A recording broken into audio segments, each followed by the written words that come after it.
يراها مناسبة.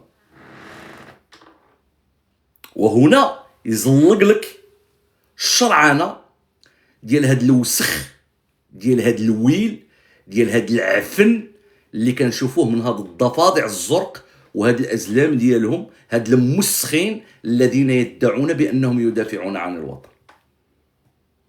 وهذا الكلام اللي قلته في البودكاست وخلق داك الاخر. واش شفتوا الشرعنه كيف تتم الاخوان؟ ها الشرعنه كيف تتم. زيدوا نكملوا. لا أتطاول على حياته الخاصة ولا أسبه، أنا أناقش أفكاره. لذلك هذه الحلقة أيضا تدخل ضمن النقاش للأفكار.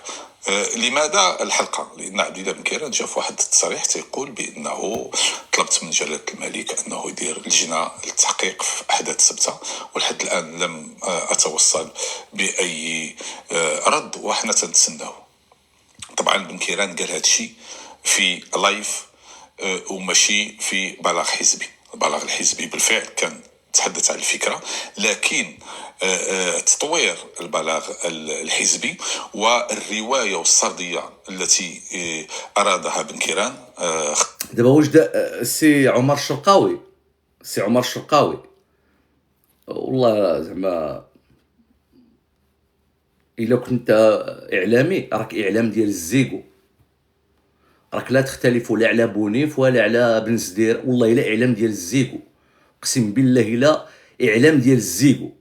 هذا راه ماشي، هذا راه مستوى منحط، لا مستوى فكري ولا مستوى ما كانش كاع المستوى. واسمح لي نقولها لك السي عمر الشرقاوي مع احترامي الكامل لك، دابا واش كان بلاغ ولا ما كانش بلاغ؟ إذا كنت تعمل في إطار التضليل قولها لنا. دابا إما أن بن كيران صرح في لايف وأتبعه البلاغ، وإما أن البلاغ جا من قبل وصرح في لايف. وخصك تربط لنا وتقول لنا يا ودي ها علاش دار اللايف الأول ولا ها علاش ندار البلاغ الأول. ما تقولش ودي راه ما كاينش في بلاغ، ثم سيفسروا لماذا. سمعوا. خارج البلاغ الحزبي السردية، وهي أن يقولها بلايفات. لماذا باللايف؟ لكي لا يحمل الحزب مسؤولية تبعات الكلام ديالو. هو ذكي في هذه النقطة، فاش تكون شي حاجة ديال المواجهة وديال كسر العين. واخا نمشيو نقراو البلاغ الحزبي.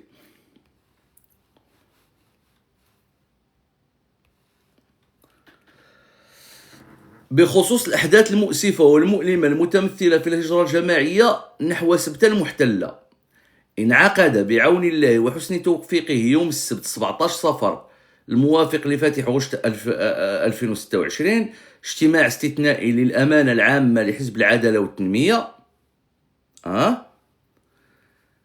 فوقاش 1 غشت، بمعنى البلاغ سابق لهذه التصريحات. التصريحات كانت غير هذه واحد اليومين ياك يوسف، بمعنى البلاغ هو سابق للتصريحات.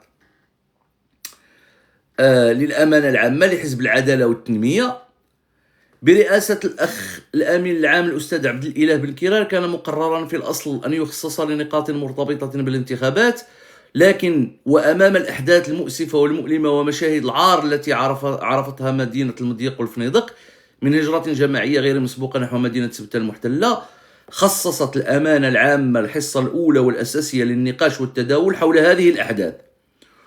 وفي هذا الصدد وأمام هذا الحدث الجلل، وانطلاقا من حرصها الكبير على الاستقرار والحفاظ على منجزات وطننا واستشعارها لخطورة الوضع والمسؤولية السياسية والوطنية أمام الله وأمام الوطن وأمام الملك وأمام عموم المواطنين والمواطنات، تؤكد الأمانة العامة للحزب على المواقف التالية. هذا مشو النقطة 2 مباشرة. ومع رفض الأمانة العامة للحزب الاستسلام لروايات وتأويلات تتناسل هنا وهناك، والانزلاق لتحليلات استسهالية متسرعة تبحث عن تحميل مسؤوليات لهذا الطرف أو ذاك، خاصة وأن هذه الأحداث توازت للأسف الشديد مع احتفالات الشعب المغربي بعيد العرش المجيد، وما يرمز إليه من المكانة الكبيرة للملكية ولجلالة الملك أمير المؤمنين حفظه الله وأعز أمره في الوجدان الشعبي، وتشبث المغاربة بملكيتهم وبملكهم.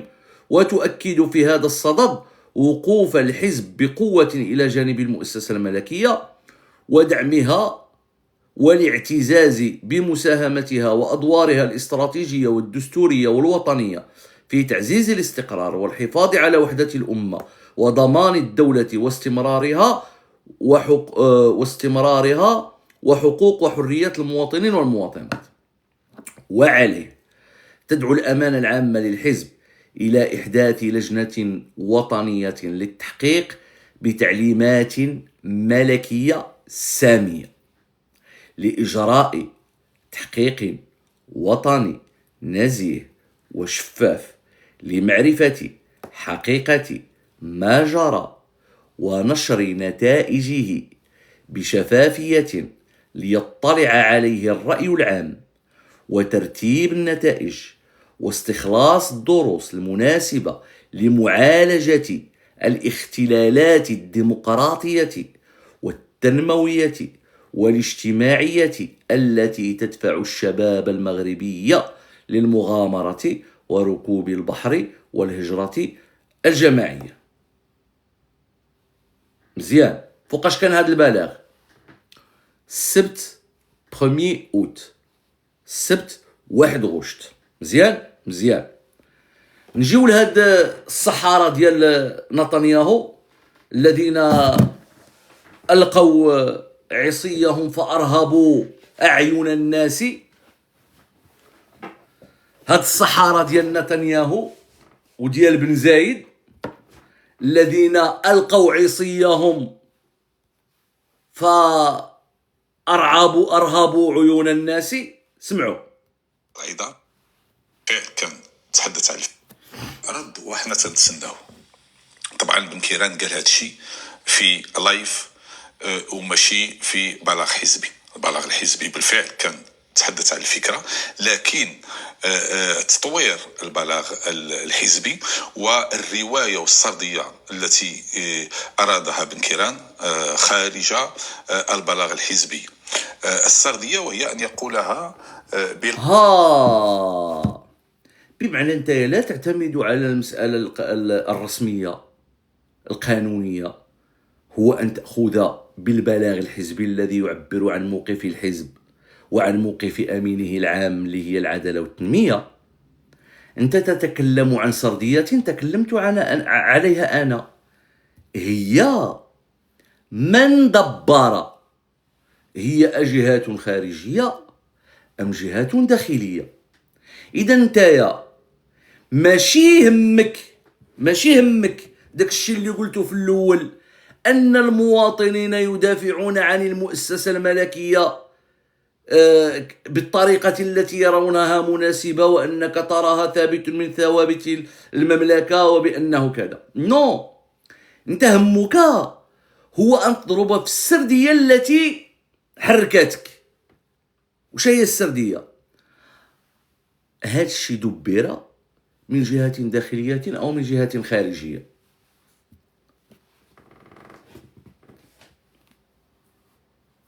وحنا هنا كنتسائلوا إلا كنت تقول في هذا الفيديو بأنه خلينا نسمعوا باش غادي بلايفات. لماذا باللايف؟ لكي لا يحمل الحزب. نكمل. لذلك ما قاله بالأمس هو أي شيء يدخل ضمن أي شيء من أجل أن يبقى موضوعا للنقاش السياسي، وهو يعتقد بأنه كل ما الناس انتقدوه، كل ما الناس يعني بينوا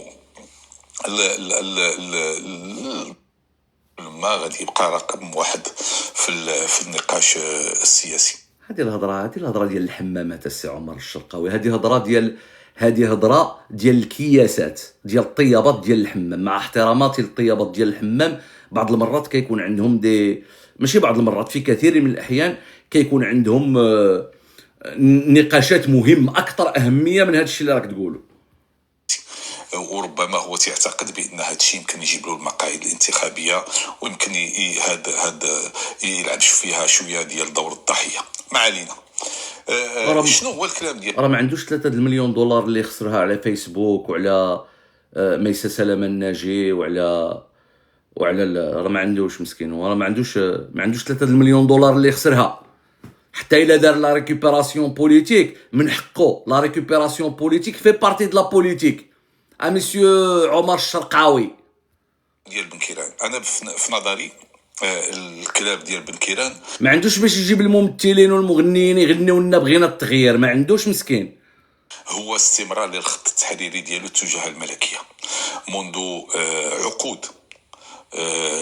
عبد الله بن كيران عنده وظيفه او خط تحريري، الهدف ديالو هو ابتذال الملكيه، هو الباناليزاسيون ديال الملكيه، هو جعل موضوع الملكيه موضوع لا يحظى باي توقير، هو الاستخدام المكثف الملكيه في النقاش العمومي الى درجه التطبيع مع بعض الالفاظ ومع بعض الممارسات. ولذلك تلقاوه ما كاينش شي خرجه يمكن يخرج بن كيران دون ان يستحضر الملك. وطبعا هذا الاستحضار فيه واحد السطل ديال العسل محشيه فيه واحد المعلقه ديال السم.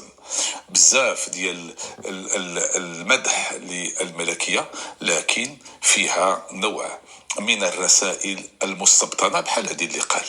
طبعا قال لك حنا صيفطنا طلب للملك من اجل تشكيل اللجنه الوطنيه للتحقيق. بعدا باش نسالي باش نكملوا دابا السي عمر الشرقاوي بغيت تقول لنا بان صاحب الجلاله ما يعرفش يختار الناس اللي كيدير فيهم الثقه. بغيت تقول لنا بان الشعب المغربي شعب احمق اللي صوت عليه في العهده الاولى على الحزب ديالو في العهده الاولى، وصوت على الحزب ديالو في العهده الثانيه وزاد من عدد المقاعد، ثم حيد له عدد المقاعد في الانتخابات ديال 2021، بمعنى ان الشعب المغربي هو شعب ابله ماشي واعي سياسيا، لم يتنبه الى ان هناك واحد المحاوله انقلابيه اللي عبرت عليها بالسم بالعسل ولا باناليزاسيون ديال الملكيه وكذا. ان هاد الملك نصره الله وحفظه الله انه لا يملك الحكمه التي من خلالها يضع ثقته في إكس ولا في إيكغيك. وعمر الشرقاوي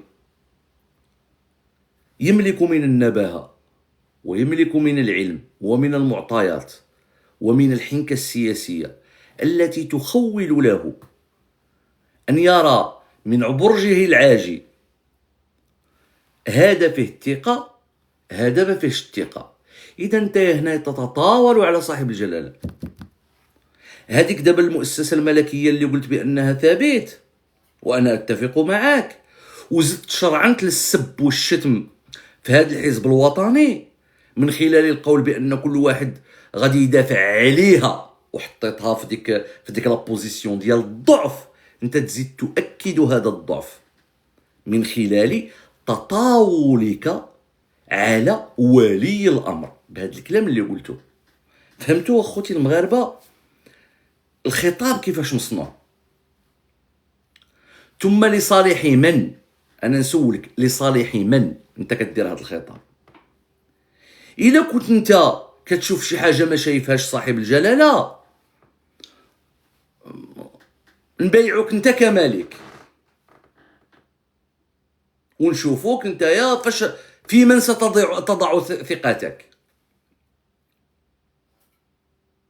نشوفوك انت في من غادي تحط الثقه ديالك. وديك القضيه ديال 7 المليون اللي خلالو صاحب الجلاله كمعاش خير دليل على انكم كنتم تضربون في هذا القرار الذي اتخذه صاحب الجلاله من خلال الضرب في بن كيران. شتو التطاول كيفاش داير؟ شفتوا التطاول كيفاش داير ولا ما شفتوش؟ شفتوا الوقاحه في الكلام على ولي الامر؟ اللي ما كاينش مغربي اللي ما كيشوفوش الفوق بالحكمه وبالقوه وبالتبصر وبالرحمه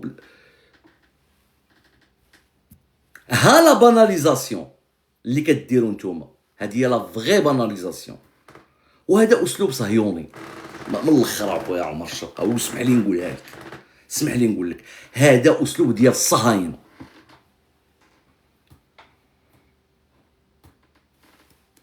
هذا هو لب الموضوع، ما يكذب عليكم حتى واحد. واللي يدخل لهذا اللايف ويقطع هذا المقطع غير الاخير، واخا اللايف راه طويل فيه ثلاثه، حتى واحد ما غادي يسمع اللايف ديال 3 السوايع و15 دقيقه، راه غادي تلقاوه في اليوتيوب. انا بغيت غير نربط في الاول، مي المهم بزاف هو هاد لابارتي هادي اللي دابا راه فيها واحد 14 دقيقه ولا 15 دقيقه. ها لا فغي باناليزاسيون. بون طبعا شنو هو الاساس ديال ان حزب ولا رئيس حزب بصفه طلب الملك؟ ليس هناك في الدستور ولا القوانين التنظيميه ولا القوانين العاديه شي حاجه سميتها طلب موجه من الحزب الى الملك في موضوع معين.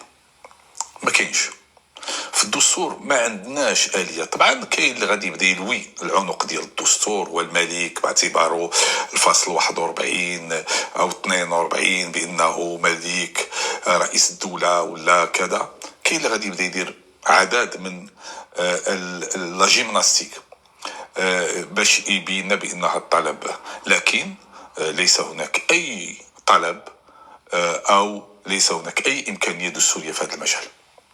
طيب واش يمكن اي مغربي يطلب من جلاله الملك؟ طبعا هناك ملعب اخر وهو ملعب الرمزيات. شوف الطريقه ديال الخطاب، كيقول لك اودي ليس هناك دستوريا ما يخول. سمعوا مزيان، اسمعوا واعوا. كيقول لك ليس هناك ما يخول دستوريا لبن كيران أن يقدم طلبا لصاحب الجلالة، مع أن الطلب راه مقدم يعني من حزب. أنا أسألك سؤال الآن عمر الشرقاوي، واش كاين شي حاجة تمنع؟ برافو عليك كولومبو. واش كاين شي حاجة هناك تمنع دستوريا؟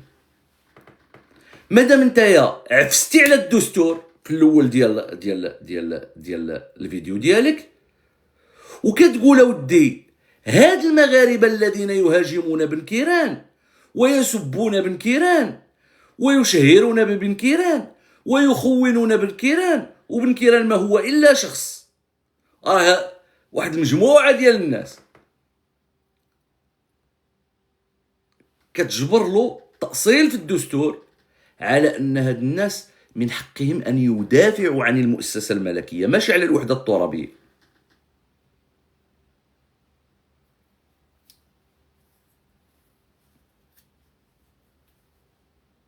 ثم تأتي لي مسألة كما قال السي عبد الله اللي هي معمول بها أن يتواصل الأمين العام ديال الحزب مع صاحب الجلالة، وتقول ليس هناك نص دستوري يخول له أن يتواصل بصاحب الجلالة. كاع هاد الشيء باش تحطو يعني بعقلك الصغير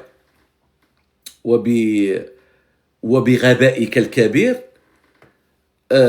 باش تحطو في ديك لا بوزيسيون ديال أنه يهاجم المؤسسة الملكية، كيباناليزي كما قلتي نتايا المؤسسة الملكية. اور كو الخطاب اللي كديرو هو عين لا باناليزاسيون وعين الوقاحة وعين التجرؤ على المؤسسة الملكية وعلى شخص صاحب الجلالة نصره الله وإياده. دابا خصنا نبقاو نتعاملوا معكم بحال اللي كنتعاملوا مع البروباغندا الجزائرية. الخطاب ديال التبرديع اللي كديروا للمغاربة خصنا نبقاو نتعاملوا معاه بهاد الطريقة هذه. الطريقه ديال اننا نبقاو نجيبوا الخطاب ونحلوه. هاد الضفادع الزرق هادو ديالنا هما مجموعه ديال البونيفيين ومجموعه ديال الدوميريين يشتغلون من داخل المنظومه الاعلاميه البديله المغربيه. راه ما بقاش عندنا بونيف في الجزائر ودومير في الجزائر. هذا راه ماشي دومير، هذا راه خرق السقف ديال التدليس وديال الوقاحه تجاه صاحب الجلال. وداك الشيء اللي داروا سيزار قبيله، ومن كتبتها له في التعاليق تصمك. والله ما زاد كلمه في الموضوع، لان سيزار ذكي واخا هكذاك. سيزار ذكي راه عاد باغي يطلع، راه عاد يدير المجهول، كيقول له ما راني شوفوني راني موجود. لا البروفي ديالك يصلح اخويا سيزار، انت راك اذكى من هذا بعدا على كل حال، شويه عندك فهمتني كتعرف الله. الملعب السلطاني، الملعب